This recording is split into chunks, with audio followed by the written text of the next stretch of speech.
Good morning. Good morning, ma'am. Good morning, ma'am.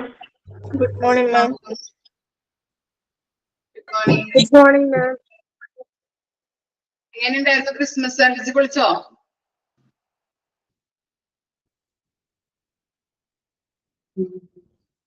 Christmas എങ്ങനെയുണ്ടായിരുന്നു? അടിച്ചു പൊളിച്ച് മാം. അടിച്ചു പൊളിച്ച്. ട്രിപ്പൊക്കെ പോയി എല്ലാവരും? ട്രിപ്പ് പോയില്ല, ഈ സൺഡേ പോകും. സൺഡേ എവിടേക്കാ പോയാ? ബോട്ടിങ്ങിന് പോവാനാ, കൊല്ലം. ഓക്കെ, ഇല്ല നിത്യ പോയിട്ടില്ല. എന്ത് പറ്റി? അടിച്ചു പൊളിച്ചില്ലേ? വെക്കേഷൻ കുട്ടികളൊക്കെ ഉണ്ടാവുമല്ലോ ഇപ്പൊ. നമ്മൾക്ക് പഠിക്കേണ്ട ഒരു ഇതാണല്ലേ, ഒരാഴ്ച മാത്രം നമുക്ക്. ഓക്കെ, നമ്മൾ എത്ര വരെ എടുത്തത്? അതിന് റെസ്പോൺസിബിലിറ്റി ആണോ എടുക്കേണ്ടത്? ഫോർമുലാസ് ഫുള്ളും കംപ്ലീറ്റ് ആക്കിയോ?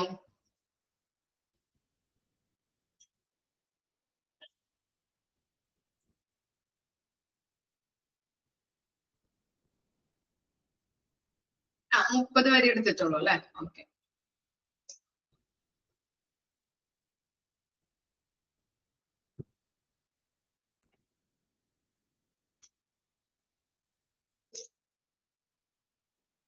ഓക്കെ.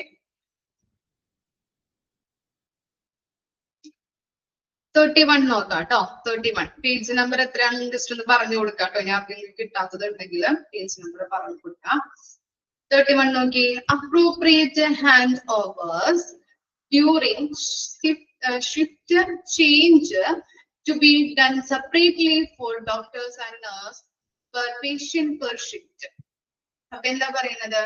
ഈ കറക്റ്റ് ആയിട്ട് നമ്മൾ പറഞ്ഞിട്ടുണ്ടായിരുന്നു, ഈ ഡേ ഡ്യൂട്ടിയും അതുപോലെ തന്നെ നൈറ്റ് ഡ്യൂട്ടി ഉള്ള നഴ്സും ഡോക്ടേഴ്സ് ഒക്കെ വരുമ്പോ ഡേ ഡ്യൂട്ടിയിലുള്ള ഡോക്ടേഴ്സ് ഒക്കെ കറക്റ്റ് ആയിട്ട് അവരുടെ കാര്യങ്ങള് റെക്കോർഡ് ചെയ്തിട്ട് കറക്റ്റ് ആയിട്ട് ഹാൻഡ് ഓവർ ചെയ്ത് കൊടുക്കണം അല്ലെ? നൈറ്റ് ഷിഫ്റ്റിന് വരുന്ന ഡോക്ടേഴ്സിനായാലും നഴ്സുമാർക്കായാലും എന്ത് ചെയ്ത് കൊടുക്കണം? കറക്റ്റ് ആയിട്ട് ഹാൻഡ് ഓവർ ചെയ്ത് കൊടുക്കണം അല്ലെ?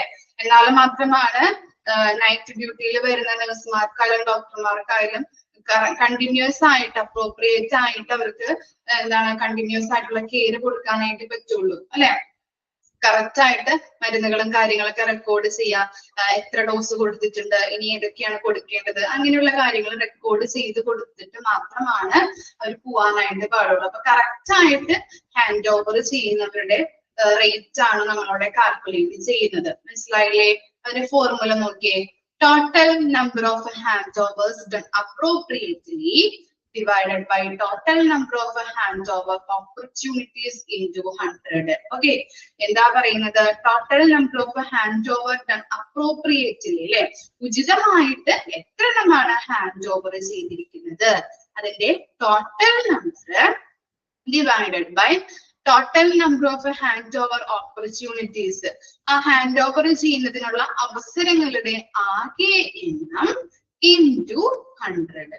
ഓക്കെ, എത്ര എണ്ണം ഉചിതമായിട്ട് ഹാൻഡ് ഓവർ ചെയ്തിട്ടുണ്ട്, അതിന്റെ total number divided by total number of അവസരങ്ങൾ ഓപ്പർച്യൂണിറ്റീസിന്റെ എണ്ണം ഇൻറ്റു 100. ഇനി 32 നോക്കി. Compliance related to medication prescription capitals. എന്താ പറയുന്നത്? കംപ്ലൈൻസ് എന്ന് പറഞ്ഞാൽ ഇവിടെ എന്താ ഉദ്ദേശിക്കുന്നത്? എന്താ മീനിങ് വരുന്നത്? കംപ്ലൈന്റ് ആണോ? പ്രിസ്ക്രിപ്ഷൻ എഴുതുന്നതിന്റെ കംപ്ലൈന്റ് ആണോ വരുന്നത്? ഇവിടെ എന്താ ഉദ്ദേശിക്കുന്നത്? അതിന്റെ മീനിങ് എന്ന് പറഞ്ഞാൽ പാലിക്കുക. കംപ്ലൈൻസ് എന്ന് പറഞ്ഞാൽ പാലിക്കുക കേട്ടോ. ഓക്കെ, അപ്പോ നമ്മൾ പറഞ്ഞിട്ടുണ്ടായിരുന്നു ഈ മെഡിക്കേഷൻസുകൾ മരുന്നുകൾ എഴുതുമ്പോൾ നമുക്ക് ഡോക്ടേഴ്സ് എന്ത് തരാറുണ്ട്? പ്രിസ്ക്രിപ്ഷൻസ് തരാറുണ്ട് അല്ലെ? അല്ലെങ്കിൽ കുറിപ്പടി അല്ലെ? കുറിപ്പടികൾ തരാറുണ്ട്. അവരത് എഴുതുമ്പോ എങ്ങനെയുള്ള ലെറ്റേഴ്സിൽ എഴുതണം എന്നാണ് പറയുന്നത്? ക്യാപിറ്റൽ ലെറ്റേഴ്സിൽ വേണം എഴുതാനായിട്ട്. നമുക്കറിയാം ഡോക്ടേഴ്സ്മാരുടെ പ്രിസ്ക്രിപ്ഷൻ നോക്കി കഴിഞ്ഞിട്ടുണ്ടെങ്കിൽ നമുക്ക് ഒന്നും മനസ്സിലാവില്ല അല്ലെ? ഇല്ല, മനസ്സിലാവില്ല അല്ലെ? നമ്മള് വായിക്കാൻ നോക്കി കഴിഞ്ഞിട്ടുണ്ടെങ്കിൽ എന്തോ ചിലവര് പറയാറുണ്ട് എന്താണൊന്നും ഡോക്ടേഴ്സ്മാർ എഴുതുന്ന പോലെ എഴുതുന്നത് എന്താണോന്ന് മനസ്സിലാവുന്നില്ലല്ലോ. കേട്ടിട്ടില്ലേ ആരെങ്കിലൊക്കെ പറയുന്നത്? പലരും പറയുന്നത് കേട്ടിട്ടുണ്ടല്ലേ, ഒന്നും മനസ്സിലാവുന്നില്ല എന്നുള്ളത്. അതുപോലെ തന്നെയാണ് പ്രിസ്ക്രിപ്ഷൻ എഴുതുമ്പോ ക്യാപിറ്റൽ ലെറ്റേഴ്സിൽ എഴുതണം എന്നുള്ളത് റൂളാണ്. അത് പാലിക്കുന്നവരുടെ റേറ്റ് ആണ് നമ്മൾ ഇവിടെ കാൽക്കുലേറ്റ് ചെയ്യുന്നത്. അതിന്റെ ഫോർമുല നോക്കിയേ, total number of prescriptions in capital letters divided by total number of prescriptions into 100. എന്താണ്? ക്യാപിറ്റൽ ലെറ്റേഴ്സിൽ എഴുതിയിരിക്കുന്നവരുടെ അല്ലെ, ക്യാപിറ്റൽ ലെറ്റേഴ്സിൽ എഴുതിയിരിക്കുന്ന ആ ടോട്ടൽ പ്രിസ്ക്രിപ്ഷന്റെ കുറിപ്പടികളുടെ ടോട്ടൽ നമ്പർ എത്രയാണ് അതാണ് അവിടെ എഴുതേണ്ടത്. ഡിവൈഡഡ് ബൈ എത്ര പ്രിസ്ക്രിപ്ഷൻ ആണ് ടോട്ടൽ ആയിട്ടുള്ളത്, അതിന്റെ ടോട്ടൽ നമ്പർ ഇൻടു 100. എല്ലാവരും ചിലപ്പോ ആ നിയമം പാലിക്കണമെന്നില്ല, ക്യാപിറ്റൽ ലെറ്റേഴ്സിൽ എഴുതണമെന്നില്ല. അപ്പൊ ആകെ എത്ര പ്രിസ്ക്രിപ്ഷൻ ഉണ്ട്, അതിൽ എത്ര എണ്ണം ക്യാപിറ്റൽ ലെറ്റേഴ്സിൽ എഴുതിയിട്ടുണ്ട്. ഓക്കെ, മനസ്സിലായോ ഫോർമുല? വായിച്ചു നോക്കിയേ രണ്ട് ഫോർമുലാസും. ഇമ്പോർട്ടൻസ് ആണ്.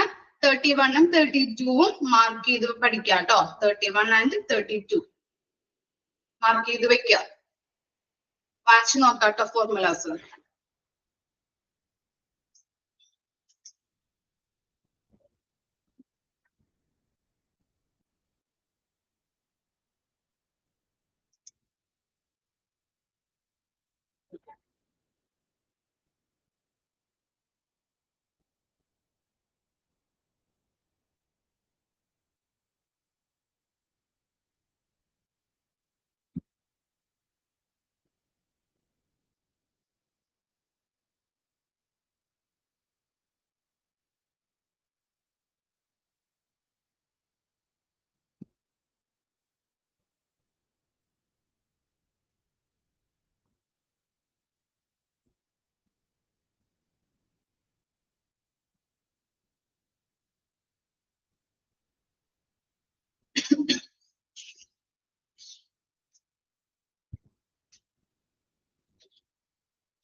മുപ്പത്തിയൊന്ന് 32 ഫോർമുല മാർക്ക് ചെയ്ത് പഠിക്കാം കേട്ടോ. ഇമ്പോർട്ടൻസ് ആണ്. മാർക്ക് ചെയ്യാത്തവര് മാർക്ക് ചെയ്ത് വെക്കാം.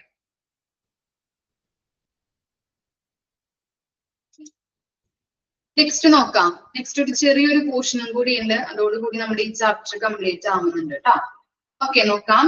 Job description or responsibilities of hospital quality manager. അപ്പൊ ഹോസ്പിറ്റൽ ക്വാളിറ്റി മാനേജറുടെ ഡ്യൂട്ടീസ് എന്തൊക്കെയാണ്, റെസ്പോൺസിബിലിറ്റീസ് എന്തൊക്കെയാണെന്നാണ് ഇവിടെ കൊടുത്തിരിക്കുന്നത്. നോക്കിയേ, the quality manager in hospital should support the quality assurance program cell at the hospital and be accountable for designing and establishing quality procedures, standards and specification in hospital. അപ്പൊ എന്താണ് ഈ quality manager ആണ് ഹോസ്പിറ്റലിലെ ക്വാളിറ്റിയുമായിട്ട് ബന്ധപ്പെട്ട quality assurance പ്രോഗ്രാംസിനെ പിന്തുണയ്ക്കുന്നത്. അപ്പൊ അവിടുത്തെ എല്ലാ ക്വാളിറ്റിയുമായിട്ട് ബന്ധപ്പെട്ട പ്രൊസീജിയേഴ്സ് ആയാലും സ്റ്റാൻഡേർഡ്സ് ആയാലും സ്പെസിഫിക്കേഷൻസ് ആയാലും എല്ലാ കാര്യങ്ങളും ഡിസൈൻ ചെയ്യുന്നതും എസ്റ്റാബ്ലിഷ് ചെയ്യുന്നതും ആരാണ്? ക്വാളിറ്റി മാനേജറുടെ ഡ്യൂട്ടിയാണ്. He or she must encourage quality improvement in all the process and procedures of the hospitals and share reports. ഇനി നല്ലൊരു സർവീസ് നമ്മുടെ വരുന്ന പേഷ്യൻസിന് കൊടുക്കണമെങ്കിൽ നമ്മൾ തുടർച്ചയായ ക്വാളിറ്റി ഇംപ്രൂവ് ചെയ്യേണ്ടത് അത്യാവശ്യമാണ് അല്ലെ. തുടർച്ചയായിട്ട് കണ്ടിന്യൂസ് ആയിട്ട് ക്വാളിറ്റി ഇംപ്രൂവ് ചെയ്യേണ്ടത് അത്യാവശ്യമാണ്. അതുമായിട്ട് ബന്ധപ്പെട്ട എല്ലാ നടപടിക്രമങ്ങളും പ്രവർത്തനങ്ങളും അതുപോലെ തന്നെ ക്വാളിറ്റിയുമായിട്ട് ബന്ധപ്പെട്ട റിപ്പോർട്ട്സുകൾ കാര്യങ്ങളൊക്കെ ഉണ്ടാവുമല്ലോ, ആ റിപ്പോർട്ട്സുകളൊക്കെ മറ്റുള്ളവർക്ക് ഷെയർ ചെയ്യുന്നതും ആരുടെ ഡ്യൂട്ടിയാണ്? ക്വാളിറ്റി മാനേജറുടെ ഡ്യൂട്ടിയാണ്. ഇത്തരം കാര്യങ്ങളാണ് അവിടെ പറയുന്നത്. ഇനി ഈ ജോബ് റെസ്പോൺസിബിലിറ്റീസ് ആണ് പോയിന്റ് വൈസ് ആയിട്ട് അവിടെ കൊടുത്തിരിക്കുന്നത്. നോക്കാം. ഫസ്റ്റ് വൺ എന്താണ്? ensuring good quality non-clinical services such as infection prevention, security, diet and etc. Okay, അപ്പൊ എന്താ പറയുന്നത്? ക്വാളിറ്റി ഉറപ്പുവരുത്താം അല്ലെ. എവിടേക്കാണ്? നോൺ ക്ലിനിക്കൽ സർവീസസ്, ക്ലിനിക്കലുമായിട്ട് ബന്ധപ്പെട്ടിട്ടല്ലാത്ത നോൺ ക്ലിനിക്കൽ ആയിട്ടുള്ള സർവീസുകൾക്ക് ഒരു ഗുഡ് ക്വാളിറ്റി ഉറപ്പുവരുത്തുന്നു. ഇനി നോൺ ക്ലിനിക്കൽ സർവീസ് എന്ന് പറഞ്ഞാൽ ഏതൊക്കെയാ വരാ? ഇൻഫെക്ഷൻ പ്രിവെൻഷൻ ഉണ്ട്, സെക്യൂരിറ്റി ഉണ്ട്, ഡയറ്റ് ഉണ്ട്. Okay. Ensuring clean surroundings, OPD areas, ward, labor room, OT and patient amenities and outsourced services. Okay, OPD. OPD എന്താണ്? OPD എന്ന് പറഞ്ഞാല് എന്താണ്? OPD ഫുൾ ഫോം എന്താ? ഔട്ട് പേഷ്യന്റ് ഡിപ്പാർട്ട്മെന്റ് അല്ലെ. അപ്പൊ എന്താ? ഔട്ട് പേഷ്യന്റ് ഡിപ്പാർട്ട്മെന്റ് ഏരിയാസ്, അതുപോലെ ward, labour room, operation theatre, patient amenities അല്ലെ. ഓക്കെ, പേഷ്യന്റ് എമ്യൂണിറ്റീസ്, പേഷ്യന്റിന് കൊടുക്കുന്ന സൗകര്യങ്ങള്, ഔട്ട്സോഴ്സ്ഡ് സർവീസസ്. ഈ ഹൗസ് കീപ്പിംഗ് സർവീസസ് ഒക്കെ നിങ്ങൾ പഠിച്ചോ? എടുത്തു തുടങ്ങിയോ ഹൗസ് കീപ്പിംഗ്? എടുത്തോ? തേർഡ് ചാപ്റ്റർ, ഫോർത്ത് മൊഡ്യൂളിലെ third chapter housekeeping services എടുത്തു തുടങ്ങിയിട്ടില്ല. അപ്പൊ അത് പഠിക്കൂട്ടോ. എന്താണ്? കോൺട്രാക്ട് ബേസിലൊക്കെ അതാണ് ഔട്ട്സോഴ്സ്ഡ് സർവീസസ്. എക്സ്റ്റേണൽ ഏജൻസീസ് ഒക്കെ ഉൾക്കൊള്ളുന്ന സർവീസസ് ആണ് കേട്ടോ. എക്സ്റ്റേണൽ കോൺട്രാക്ട് ബേസിസിലൊക്കെ കൊടുക്കുന്ന കാര്യങ്ങൾ, കോൺട്രാക്ട് ബേസിലുള്ള സർവീസുകൾ, കോൺട്രാക്ട് ബേസിലൊക്കെ ആളുകൾ എടുക്കുമല്ലോ, അതാണ് ഔട്ട്സോഴ്സ്ഡ് സർവീസസ് എന്നൊക്കെ പറയുന്നത്. അങ്ങനെയുള്ള കാര്യങ്ങൾ നമ്മൾ എന്താണ്? എക്സ്റ്റേണൽ ഏജൻസീസ് ഉൾപ്പെട്ടുകൊണ്ടുള്ള സർവീസസ് ആണ് ഔട്ട്സോഴ്സ്ഡ് സർവീസസ് എന്ന് പറയുന്നത്. അപ്പൊ അങ്ങനെയുള്ള എല്ലാ ഏരിയാസിലും എന്താണ്? ഒരു ക്ലീൻ അന്തരീക്ഷം ഉറപ്പുവരുത്തുക. OPD സർവീസസ് ആയാലും, അതുപോലെ തന്നെ വാർഡുകളിലായാലും, ലേബർ റൂംസിലായാലും, അതുപോലെ തന്നെ എന്താ പേഷ്യന്റ് എമ്യൂണിറ്റീസിന്, ഓപ്പറേഷൻ തിയേറ്ററിന്, ഔട്ട്സോഴ്സ്ഡ് സർവീസസിനൊക്കെ ഒരു ക്ലീൻ എൻവയോൺമെന്റ് ഉറപ്പുവരുത്തണം. പിന്നെന്താ?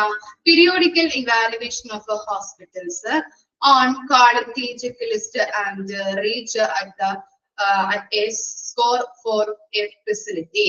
എന്താ പറയുന്നത്? പീരിയോഡിക് ഇവാലുവേഷൻ വരുത്താം അല്ലെ. പീരിയോഡിക്കലി ഇവാലുവേറ്റ് ചെയ്യുക, വിലയിരുത്തുക. എന്താണ്? ഹോസ്പിറ്റൽ ക്വാളിറ്റിയുമായിട്ട് ബന്ധപ്പെട്ട് നമ്മൾ പഠിച്ചിട്ടുണ്ടായിരുന്ന എന്താണ്? ഹോസ്പിറ്റലിൽ കൊടുക്കുന്ന ഫെസിലിറ്റീസ്, അവിടുത്തെ സേവനങ്ങൾ അല്ലെ, ആ സേവനങ്ങള് ആ സ്റ്റാൻഡേർഡ് സ്കോറിലോട്ട് എത്തുന്നുണ്ടോ എന്നുള്ളത് നോക്കാം. ഓരോ സ്റ്റാൻഡേർഡ്സ് വെച്ചിട്ടും ഓരോ സ്കോർ നമ്മൾ നൽകാറുണ്ട് അല്ലെ. അപ്പൊ ഹോസ്പിറ്റൽ കൊടുക്കുന്ന ഓരോ സർവീസുമായിട്ട് ബന്ധപ്പെട്ടും നല്ല രീതിയിൽ സ്റ്റാൻഡേർഡ് സ്കോർസിലോട്ട് അത് എത്തുന്നുണ്ടോ എന്നുള്ളത് ചെക്ക് ലിസ്റ്റ് നോക്കിയിട്ട് പീരിയോഡിക്കലി ഇവാലുവേറ്റ് ചെയ്യുന്നത് ആരാണ്? ഈ ക്വാളിറ്റി മാനേജറുടെ ഡ്യൂട്ടിയാണ്. പിന്നെന്താ? ഐഡന്റിഫിക്കേഷൻ ഓഫ് ഗ്യാപ്പ് അല്ലെങ്കിൽ ഗ്യാപ്പ് അനാലിസിസ് എന്നും കൂടി പറയുന്നുണ്ട്. അണ്ടർലൈൻ ചെയ്യാം. ഐഡന്റിഫിക്കേഷൻ ഓഫ് ഗ്യാപ്പിനെ ഗ്യാപ്പ് അനാലിസിസ് എന്നും കൂടി പറയുന്നുണ്ട്. അതുപോലെ തന്നെ വേറൊരു 2 പേരും കൂടി പറയുന്നുണ്ട്. ജസ്റ്റ് ഒന്ന് എഴുതി വെക്കാം.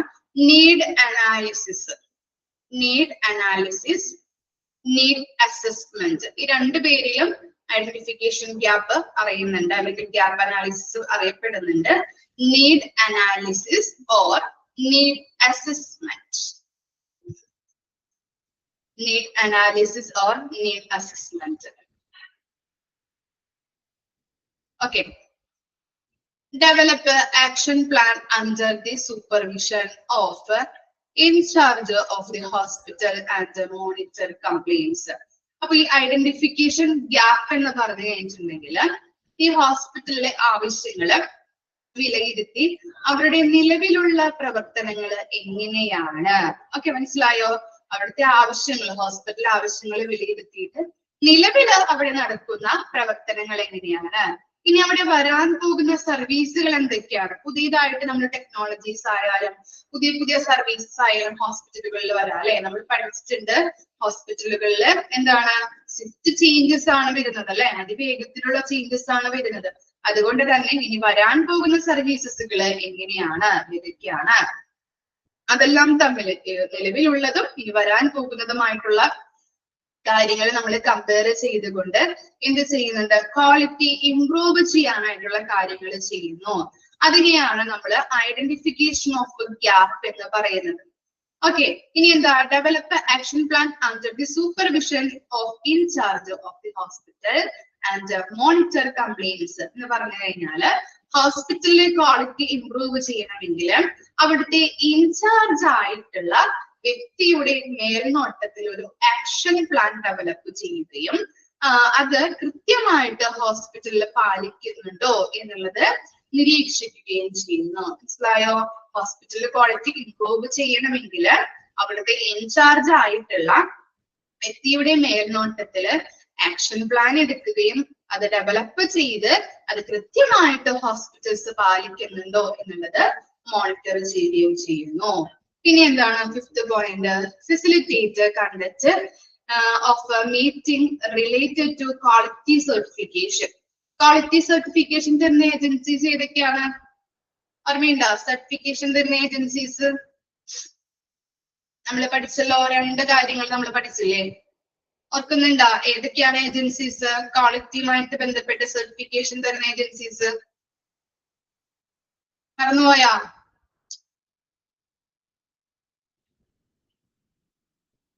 ഓർമ്മയില്ല? ഒന്ന് മറിച്ചു നോക്കി, ഏതൊക്കെയാ വരാം? 2 ഇമ്പോർട്ടന്റ് ഏജൻസീസ് നമ്മൾ പഠിച്ചാ? ഒരാൾക്ക് ഓർമ്മയില്ലേ?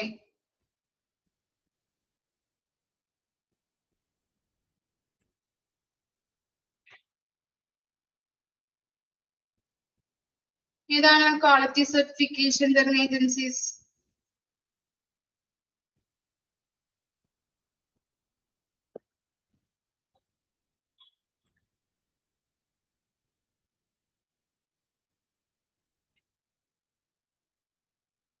നാബ് ഉണ്ട്, പിന്നെ ഏതാ?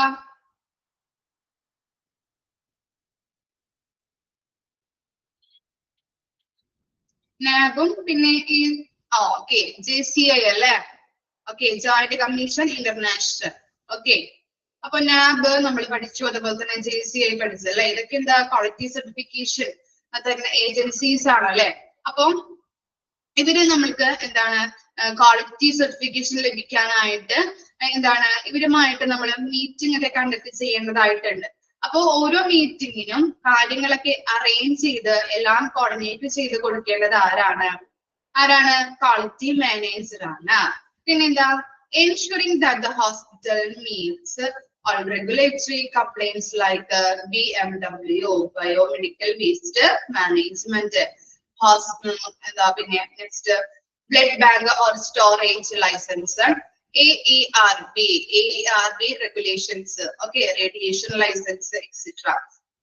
നമ്മുടെ ഹോസ്പിറ്റലിൽ എന്തൊക്കെയുണ്ട്? ബയോമെഡിക്കൽ വേസ്റ്റ് മാനേജ്മെന്റ് ഉണ്ട്, അതുപോലെ തന്നെ ബ്ലഡ് ബാങ്ക് ഉണ്ടല്ലേ, അതുപോലെ തന്നെ റേഡിയോളജി ഡിപ്പാർട്ട്മെന്റ് ഒക്കെ ഉണ്ട്.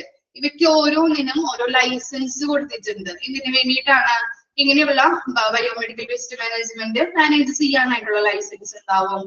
അതുപോലെ തന്നെ ബ്ലഡ് ബാങ്കിന് എന്താണ്? ബ്ലഡ് കമ്പോണന്റ് സ്റ്റോർ ചെയ്യുന്നതിന് വേണ്ടതായിട്ടുള്ള ലൈസൻസ് പ്രൊവൈഡ് ചെയ്തിട്ടുണ്ട്. അതുപോലെ തന്നെ റേഡിയോളജി ഡിപ്പാർട്ട്മെന്റിൽ എന്താണ്? റേഡിയേഷനുമായിട്ട് ബന്ധപ്പെട്ട് റേഡിയേഷൻ നടത്തുന്നതുമായിട്ട് ബന്ധപ്പെട്ട് ലൈസൻസ് കൊടുത്തിട്ടുണ്ട്. അപ്പോ ഈ ലൈസൻസ് കൊടുക്കുന്നതോടൊപ്പം ഇവയ്ക്ക് എന്താണ്? പല നിയന്ത്രണങ്ങളും ഇവയ്ക്കുണ്ട്. ഓക്കെ, കൺട്രോൾ റെഗുലേഷൻസ് കാര്യങ്ങള് ഇവയ്ക്ക് പല നിയന്ത്രണങ്ങളും ഉണ്ടാകുന്നുണ്ട്.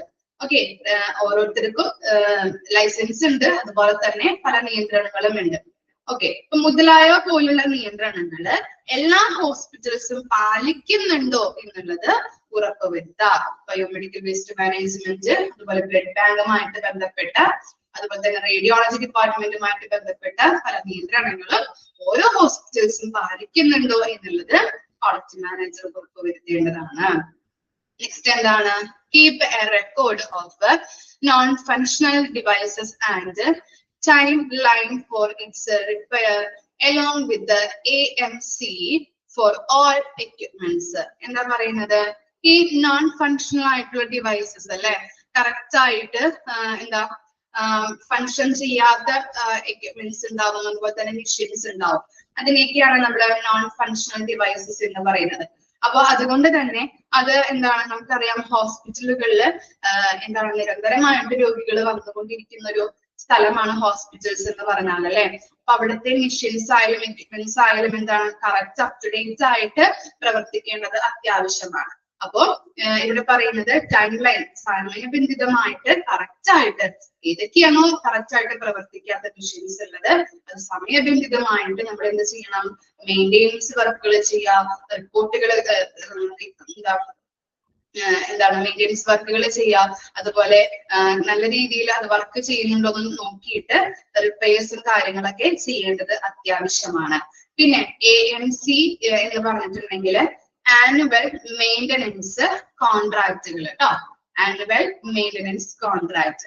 അപ്പൊ അത് കറക്റ്റ് ആയിട്ട് എമിഷൻസുകൾ സമയബന്ധിതമായിട്ട് എന്താണ് റിപ്പയർ ചെയ്ത് ആനുവൽ മെയിൻ്റെനൻസ് കോൺട്രാക്റ്റിൽ ഏർപ്പെട്ട് റിപ്പയർ ചെയ്ത് ഒരു എന്താണ് ഈ കാര്യങ്ങളെല്ലാം കറക്റ്റ് ആയിട്ട് റെക്കോർഡ് ചെയ്യേണ്ടത് അത്യാവശ്യമാണ്. കറക്റ്റ് ആയിട്ട് നമ്മള് റിപ്പയർ കാര്യങ്ങളൊക്കെ ചെയ്തിട്ടുണ്ട് എന്നുള്ള കാര്യങ്ങള് റെക്കോർഡ് ചെയ്തിട്ട് വെക്കേണ്ടത് അത്യാവശ്യമാണ്. ഇതൊക്കെ ആരുടെ ഡ്യൂട്ടിയാണ്? ഈ ക്വാളിറ്റി മാനേജറുടെ ഡ്യൂട്ടിയാണ്. ഓക്കെ, അപ്പൊ 7 പോയിന്റ് വരെയാണ് എടുത്തിരിക്കുന്നത്. 7 പോയിന്റ് വരെ ഒന്ന് വായിച്ചു നോക്കിയേ. ബാക്കി നമുക്ക് നെക്സ്റ്റ് കുറച്ച് കഴിയുമ്പോൾ വായിക്കാം കേട്ടോ. വായിച്ചു കഴിഞ്ഞിട്ട് അടുത്തത് പറയാം. 7 പോയിന്റ് വരെ വായിച്ചു നോക്കാം കേട്ടോ.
ഓക്കെ, നെക്സ്റ്റ് നോക്കാം. 8th വൺ നോക്കാം കേട്ടോ.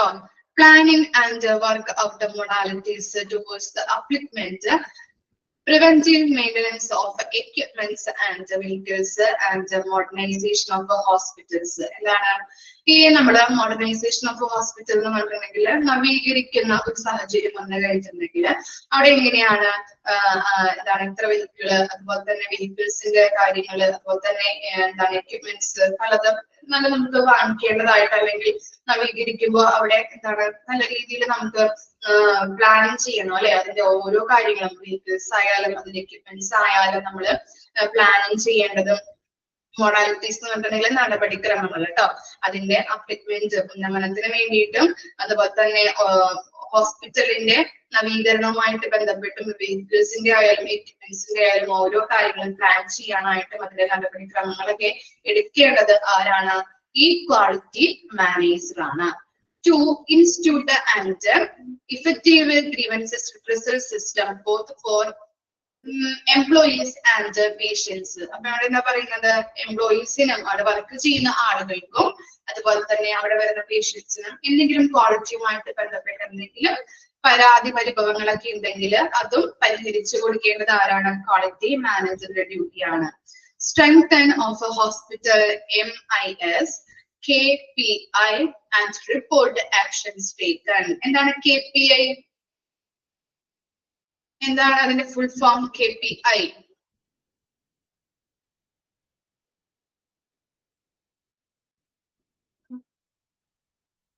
KPI എന്താ?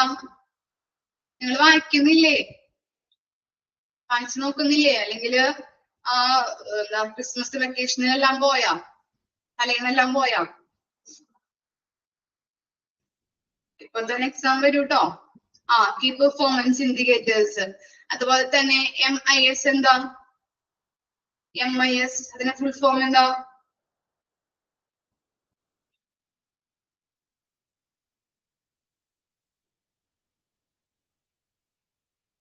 Information management information system. Okay, management information system. അതുപോലെ തന്നെ കീ പെർഫോമൻസ് ഇൻഡിക്കേറ്റേഴ്സ്. ഇതിനെയൊക്കെ സ്ട്രെങ്തൻ ചെയ്യിപ്പിക്കാൻ വേണ്ടതായിട്ടുള്ള ആക്ഷൻസ് എന്തെല്ലാം എന്നുള്ളത് റിപ്പോർട്ട് ആര് ചെയ്യണം? ആരാ ചെയ്യേണ്ടത്? ക്വാളിറ്റി മാനേജറാണ്. മാനേജ്മെന്റ് ഇൻഫർമേഷൻ സിസ്റ്റത്തിന്റെയും അതുപോലെ തന്നെ കീ പെർഫോമൻസ് ഇൻഡിക്കേറ്റേഴ്സിന്റെയും മുതലായവ സ്ട്രെങ്തൻ ചെയ്യിപ്പിക്കാൻ വേണ്ടതായിട്ടുള്ള കാര്യങ്ങൾ എന്തൊക്കെയാണെന്നുള്ളത് റിപ്പോർട്ട് ചെയ്യാം.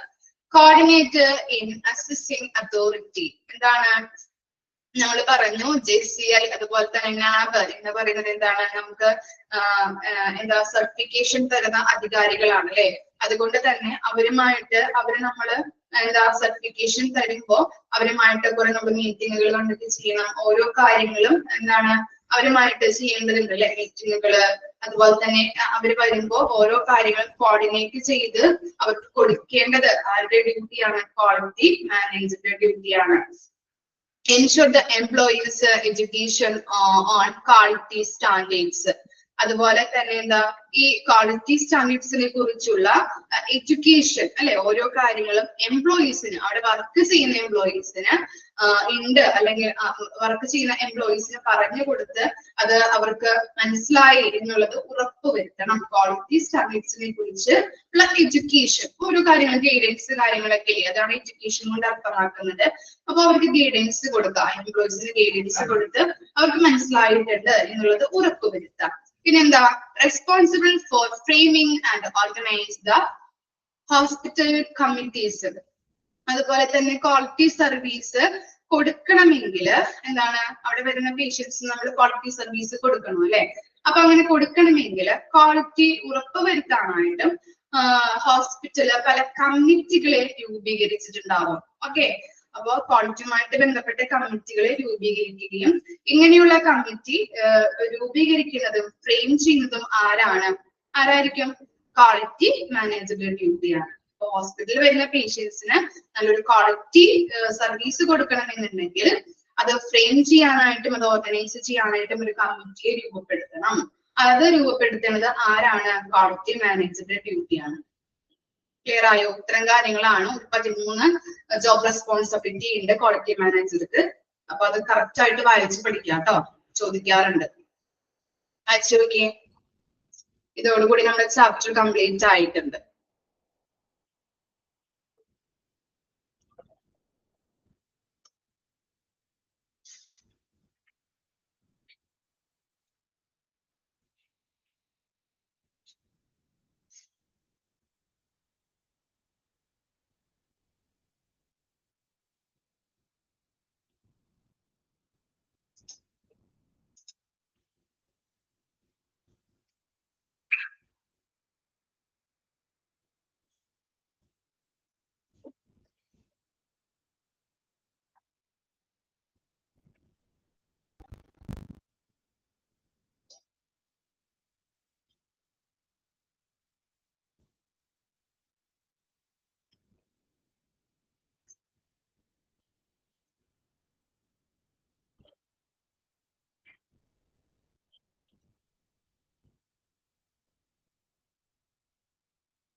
ഇപ്പൊ നമ്മുടെ ക്വാളിറ്റി മാനേജ്മെന്റ് ചാപ്റ്റർ കംപ്ലീറ്റ് ആയിട്ടുണ്ട്. അതിനകത്ത് ഇമ്പോർട്ടന്റ് പോയിന്റ്സ് ഒന്നുകൂടി പറയാം. കൃത്യമായിട്ട് പഠിച്ചു വെക്കുക കേട്ടോ.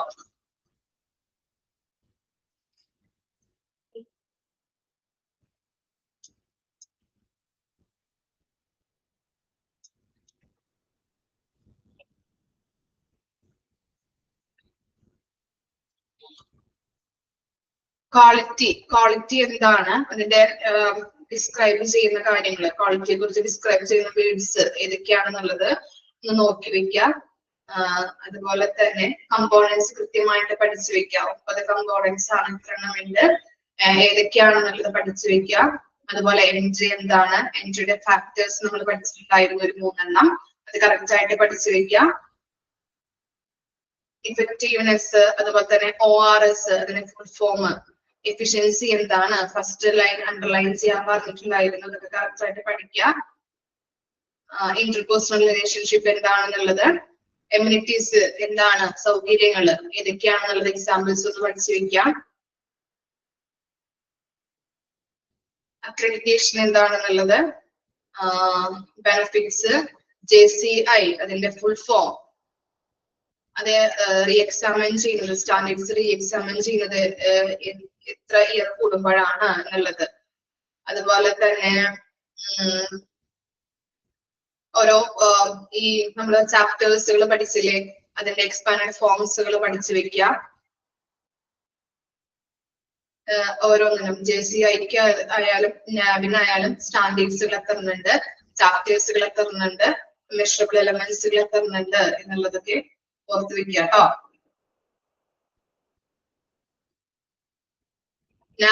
നാബിന്റെ ഫുൾ ഫോം റീഎക്സാമിൻ ചെയ്യുന്നത് എത്ര ഇയേഴ്സ് കൂടുമ്പോഴാണ്, 4 ഇയേഴ്സ് എന്നുള്ളത് ഓർത്ത് വെക്കുക. അതുപോലെ തന്നെ നാബ് ഡിവൈഡ് ചെയ്തിട്ടുണ്ട് 2 ഹോസ്പിറ്റലായിട്ട്, അതൊന്ന് പഠിച്ചു വെക്കുക കേട്ടോ. HCOയും SHCOയും. അതുപോലെ തന്നെ അതിന്റെ കാറ്റഗറീസ് പഠിച്ചു വെക്കുക, മെഷറബിൾ എലമെന്റ്സിന്റെ കാറ്റഗറീസ് ഓർത്ത് വെക്കുക. പിന്നീട് പഠിക്കാനുള്ളതാണ് ഫോർമുലാസ്, അത് ഞാൻ അണ്ടർലൈൻ ചെയ്ത് തന്നിട്ടുണ്ടായിരുന്നു, ഇമ്പോർട്ടന്റ് ആയിട്ടുള്ളത്, അത് കറക്റ്റ് ആയിട്ട് പഠിച്ചു വെക്കാം. പിന്നീട് ഇപ്പോ നമ്മൾ പറഞ്ഞ ക്വാളിറ്റി മാനേജറിന്റെ ജോബ് റെസ്പോൺസിബിലിറ്റി കൂടി ഓർത്ത് വെച്ചാൽ. ഓക്കെ, ഗ്യാപ്പ് അനാലിസിസ് കേട്ടോ. ഗ്യാപ്പ് അനാലിസിസിന് പറയുന്ന മറ്റൊരു പേരാണ് ഐഡന്റിഫിക്കേഷൻ ഓഫ് ഗ്യാപ്പ് എന്നുള്ളത്, അതും കൂടി ഒന്ന് ഓർത്ത് വെക്കാം. ഓക്കെ, ഇനി മിസ് എടുക്കാൻ പോകുന്നത് 9th ചാപ്റ്റർ ആണ് കേട്ടോ. 9th chapter, monitoring and improving patient satisfaction.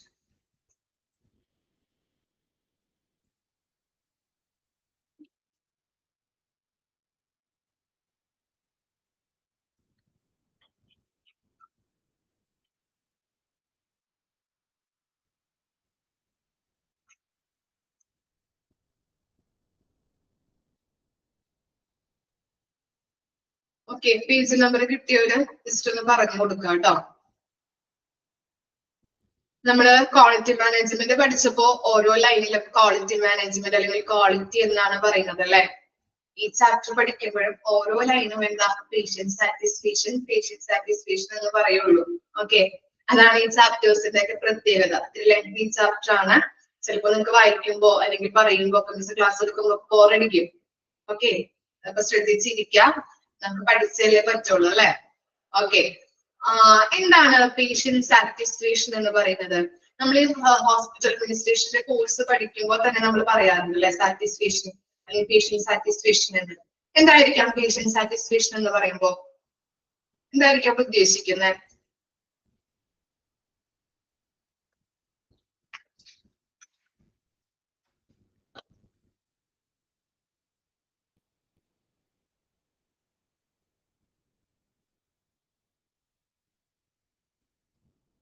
ഒന്നും പറയാനില്ലേ കമന്റ്? എന്താണ് പേഷ്യന്റ് സാറ്റിസ്ഫാക്ഷൻ? ക്വാളിറ്റിയുള്ള ട്രീറ്റ്മെന്റ് കൊടുക്കാം. ഓക്കെ, പിന്നെ പേഷ്യൻസിന് ക്വാളിറ്റിയുള്ള നല്ല ട്രീറ്റ്മെന്റ് കൊടുക്കുന്നത്, പിന്നെ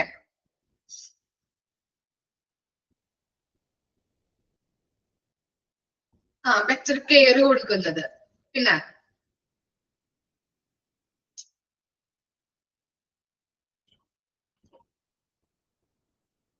ക്ലീൻ അറ്റ്മോസ്ഫിയർ ഇല്ലേ, നമുക്ക് പറയാറുണ്ടല്ലേ. ഓക്കെ, സാറ്റിസ്ഫാക്ഷൻ നമുക്ക് പെടുത്താൻ പറ്റും. പിന്നെ എന്തൊക്കെ പറയാൻ പറ്റും?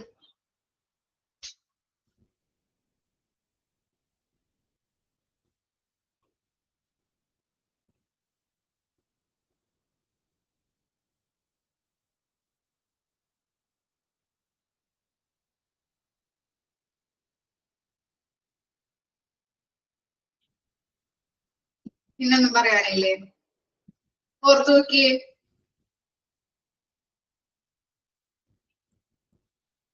ഫെമിനിക്ക് എന്താ പറയാനുള്ളേ? പേഷ്യന്റ് സാറ്റിസ്ഫാക്ഷൻ എന്ന് പറയുമ്പോ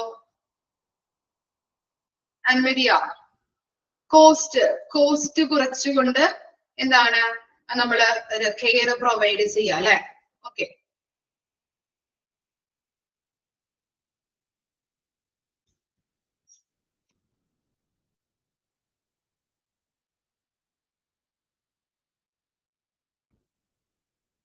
ഓക്കെ, അപ്പൊ നമ്മള് കുറച്ച് കാര്യങ്ങൾ പറഞ്ഞല്ലേ? നല്ലൊരു എന്താണ് ക്വാളിറ്റി ഉള്ള ഡോക്ടേഴ്സ് ആയിരിക്കണം ഇല്ല, നമ്മൾ പറയാറുണ്ട് അല്ലെ? എന്താണ് അവിടെ ഹോസ്പിറ്റലിലേക്ക് പൊക്കോളൂ, അവിടെ നല്ല ഡോക്ടേഴ്സ് ആണ് അല്ലെ? നല്ല സ്പെഷ്യലൈസ്ഡ് ആയിട്ടുള്ള നല്ല സ്കില്ലുള്ള ഡോക്ടേഴ്സ് ആണ് എന്ന് പറയാറുണ്ട്. അതുപോലെ തന്നെ എന്താണ് അവിടെ കോസ്റ്റ് കുറവാണ്, നല്ല ബെറ്റർ കെയർ കിട്ടാറുണ്ട്. അതുപോലെ തന്നെ ക്ലീൻ എൻവയോൺമെന്റ് ആണ് അല്ലെ? ക്ലീൻ അറ്റ്മോസ്ഫിയർ ആണെന്ന് പറയാറുണ്ട് അല്ലെ? പല രോഗികളും അല്ലെങ്കിൽ പല പേഷ്യൻസും ഓരോ ഹോസ്പിറ്റലിൽ പോയി കഴിഞ്ഞിട്ടുണ്ടെങ്കിൽ അവിടെ നമ്മളോട് വന്ന് പറയാറുണ്ട് നല്ല ഹോസ്പിറ്റലാണ് കേട്ടോ, അവിടെ നല്ല ഡോക്ടേഴ്സ് ഉണ്ട്, അവിടെ പൊക്കോളൂ കേട്ടോ. അതുപോലെ തന്നെ അവിടെ മറ്റു ഹോസ്പിറ്റലിനെക്കാട്ടിലും കോസ്റ്റ് കുറവാണ്.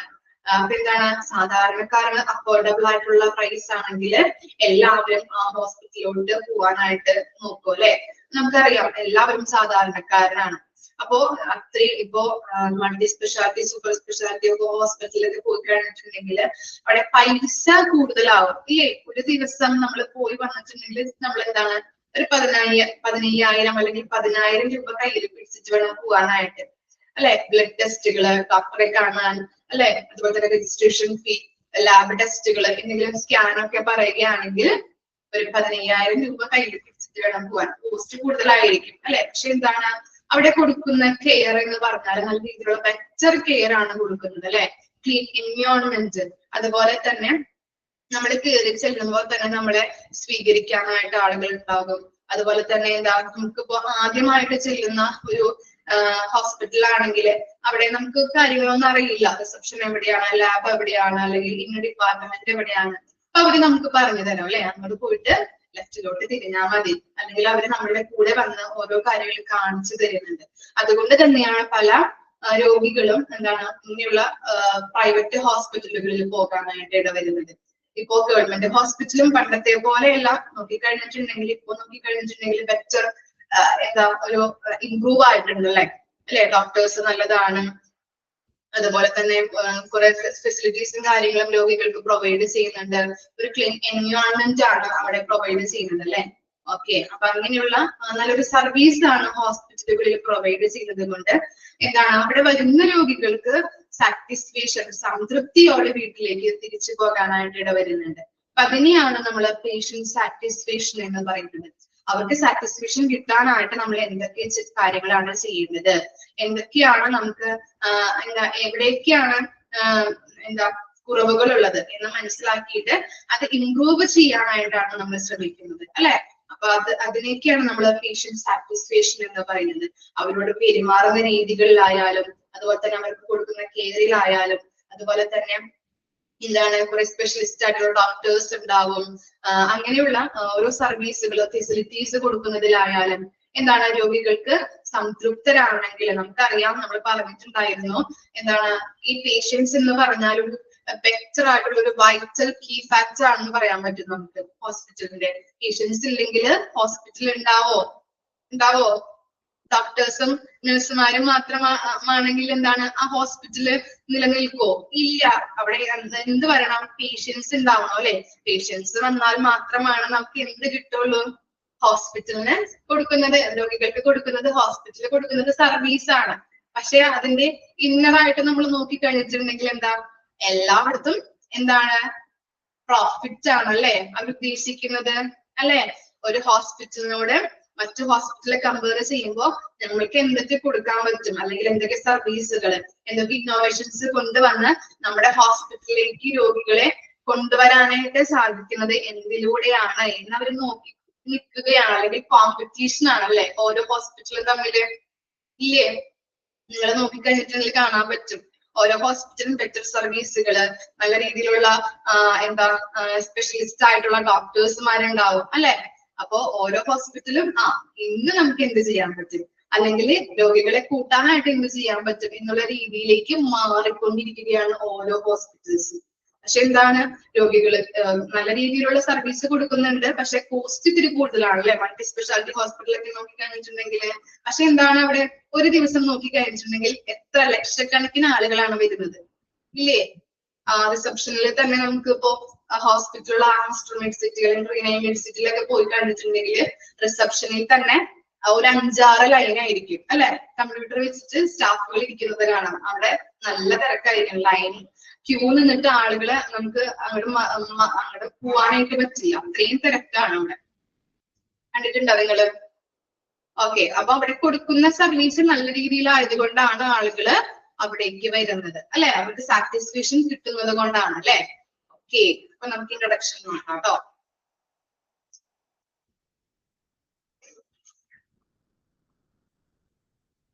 ഇൻട്രൊഡക്ഷൻ നോക്കാം. Patient satisfaction is A comparative phenomenon. എന്താണ് കമ്പാരിറ്റീവ് ഫിനോമിനൻ എന്ന് പറഞ്ഞാല്? താരതമ്യേനയുള്ള ഒരു പ്രതിഭാസമാണ് പേഷ്യന്റ് സാറ്റിസ്ഫാക്ഷൻ എന്ന് പറയുന്നത്. which has been around since the 1960s, but active research on topic was started in late 1970s and early 1980s. അപ്പൊ എന്താ പറയുന്നത്? 1960 മുതൽ പേഷ്യന്റ് സാറ്റിസ്ഫാക്ഷൻ നിലവിലുണ്ട്.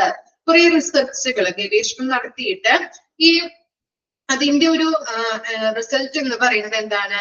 1970കളുടെ അവസാനത്തിലും 1980കളുടെ തുടക്കത്തിലും ഈ വിഷയത്തിൽ നമ്മൾ എന്ത് നടത്തിയിട്ടുണ്ട്? സജീവമായിട്ടുള്ള ഗവേഷണങ്ങൾ, റിസർച്ചുകൾ നടത്തിയിട്ടുണ്ട്, ആരംഭിച്ചിരുന്നു, അല്ലെങ്കിൽ റിസർച്ചുകൾ ആരംഭിച്ചിരുന്നു 1960കളുടെ അവസാനത്തിലും 80കളുടെ അവസാനത്തിലും. ഓക്കെ, തെറ്റിപ്പോയിട്ടോ, പറഞ്ഞത് തെറ്റിയിട്ടുണ്ട്.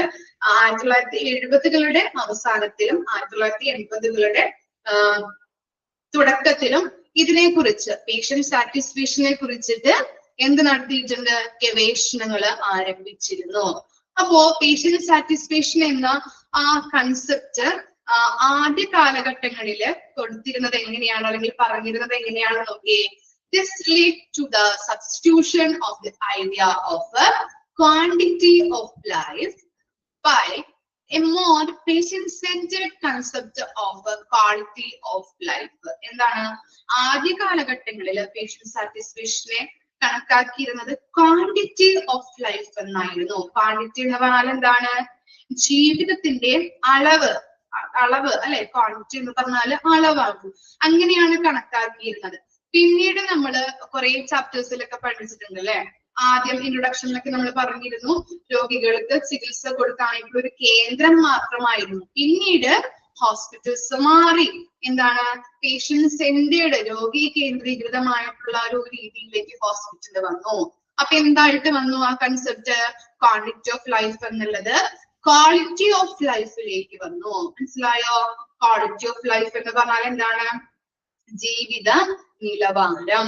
ഓക്കെ, ഗുണനിലവാരമുള്ള അല്ലെങ്കിൽ ജീവിത നിലവാരമുള്ള ഒരു ലൈഫില്, അല്ലെങ്കിൽ അവർക്ക് നല്ല രീതിയിലുള്ള ബെറ്റർ കെയർ കൊടുക്കുന്നതിന് വേണ്ടിയിട്ട് എന്ത് വന്നു? ക്വാണ്ടിറ്റി ഓഫ് ലൈഫിന് പകരം ക്വാളിറ്റി ഓഫ് ലൈഫ് എന്ന കൺസെപ്റ്റിലോട്ട് സാറ്റിസ്ഫാക്ഷൻ വന്നു അല്ലെ.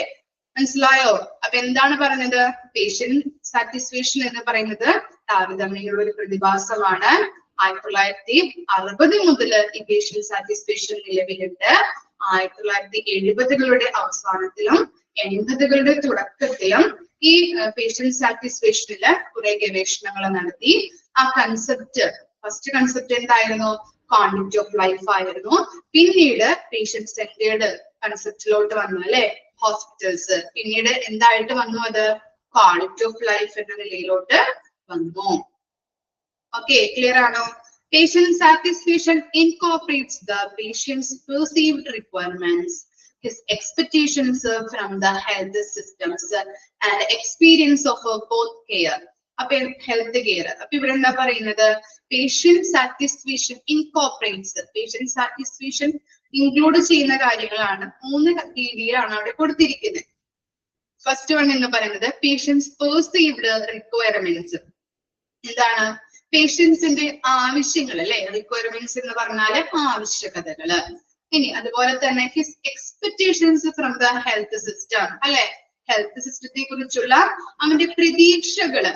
ഇനി എന്താണ് എക്സ്പീരിയൻസ് ഓഫ് ഹെൽത്ത് കെയർ, അവന് ഹെൽത്ത് കെയറിൽ നിന്ന് ലഭിക്കുന്ന അനുഭവങ്ങള്.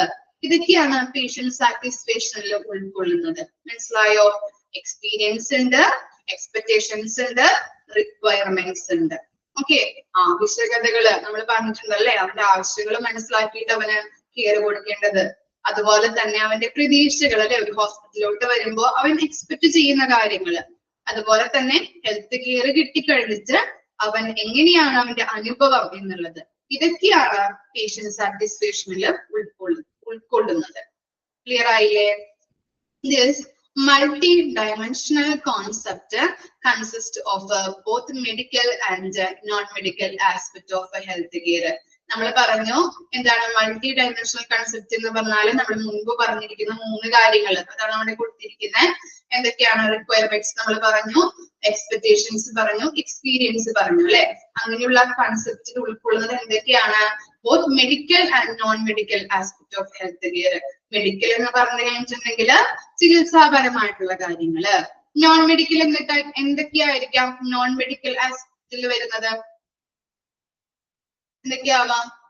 മെഡിക്കൽ ചികിത്സാപരമായിട്ടുള്ള കാര്യങ്ങള്. നോൺ മെഡിക്കലിന് എക്സാമ്പിൾ പറയാൻ പറ്റുമോ?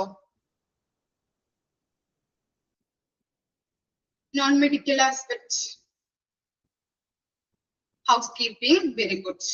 പിന്നെ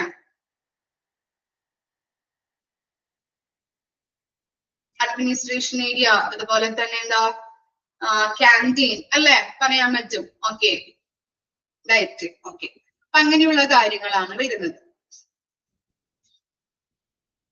അപ്പോ നമ്മൾ പറഞ്ഞു എന്താണ് multi dimensional consist of both medical and non medical, ചികിത്സാപരമായിട്ടുള്ളതും ചികിത്സാപരമല്ലാത്ത ആസ്പെക്റ്റുകളും ഉൾക്കൊള്ളുന്നുണ്ട്.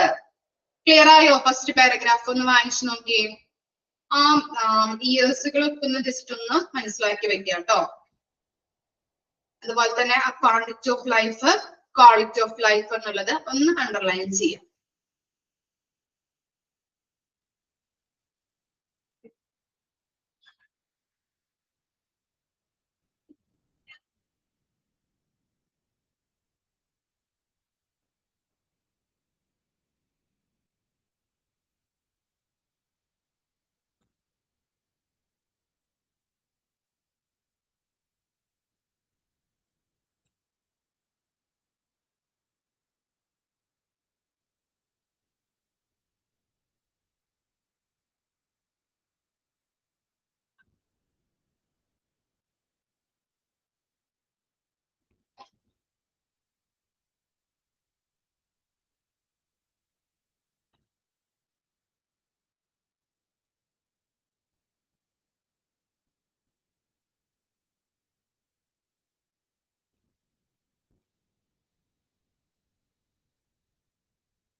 Okay, next paragraph നോക്കാം. Patient satisfaction is a measure of the extent to which a patient is satisfied with the health care which they got from their health care provider. ഇനി patient satisfaction എന്ന് പറയുന്നത് എന്തൊക്കെ നമുക്ക് പറയാൻ പറ്റും? ഹോസ്പിറ്റലിൽ വന്ന് ഹെൽത്ത് കെയർ പ്രൊവൈഡേഴ്സുമാരിൽ നിന്ന് ലഭിക്കുന്ന ഹെൽത്ത് കെയറിൽ അവൻ സാറ്റിസ്ഫൈഡ് ആണെങ്കിൽ പേഷ്യന്റ് സാറ്റിസ്ഫാക്ഷൻ നമുക്ക് അങ്ങനെ പറയാൻ പറ്റും അല്ലെ, ഇല്ലേ? ഡോക്ടർമാരിൽ നിന്ന് ലഭിക്കുന്ന ഹെൽത്ത് കെയറിൽ അവൻ സംതൃപ്തനാണ് എന്നതും നമുക്ക് പേഷ്യന്റ് സാറ്റിസ്ഫാക്ഷനിൽ ഉൾപ്പെടുത്താൻ പറ്റും.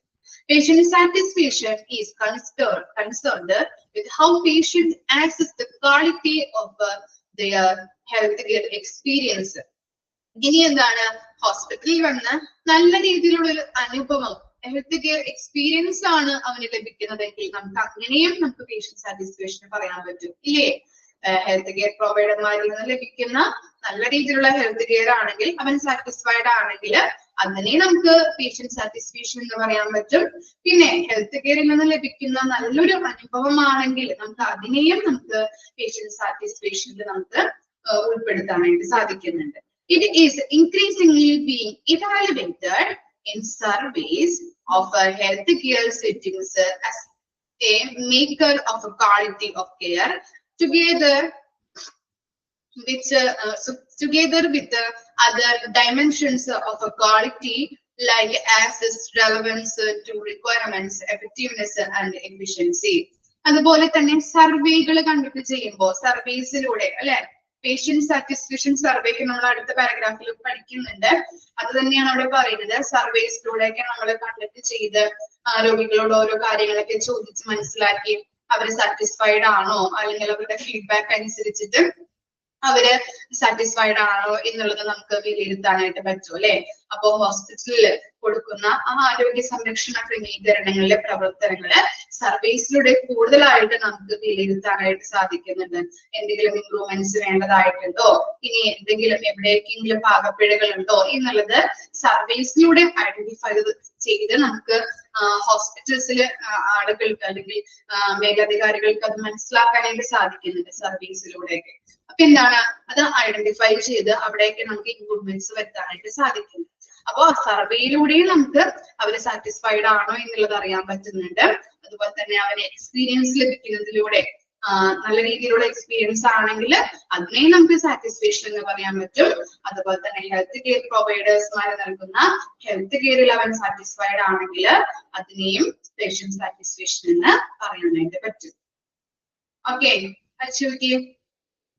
ഞാൻ പറഞ്ഞിരുന്നു ഓരോ വരിയിലും പേഷ്യന്റ് സാറ്റിസ്ഫാക്ഷൻ എന്നാണ് ഇതിൽ പറയുന്നത് കേട്ടോ. അപ്പോ വായിച്ച് നിങ്ങൾ മനസ്സിലാക്കി വെക്കുക.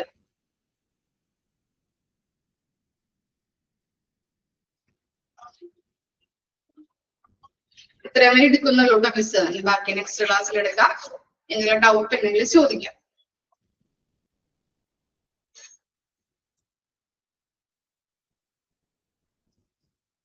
ബോറടിച്ചോ? ബോറടിക്കുന്നുണ്ട് ഈ ചാപ്റ്റർ.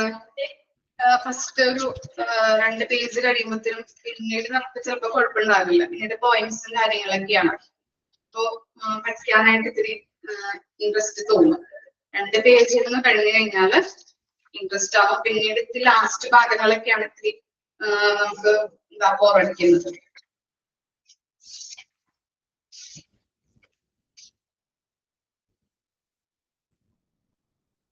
ഓക്കെ ആണോ? 2 പാരഗ്രാഫും ക്ലിയർ ആയോ? ഓക്കെ, അപ്പോ നെക്സ്റ്റ് ക്ലാസ്സിൽ കാണാം കേട്ടോ. ഡൗട്ട് എന്തെങ്കിലും ഉണ്ടോ? ഇല്ല. Okay, thank you.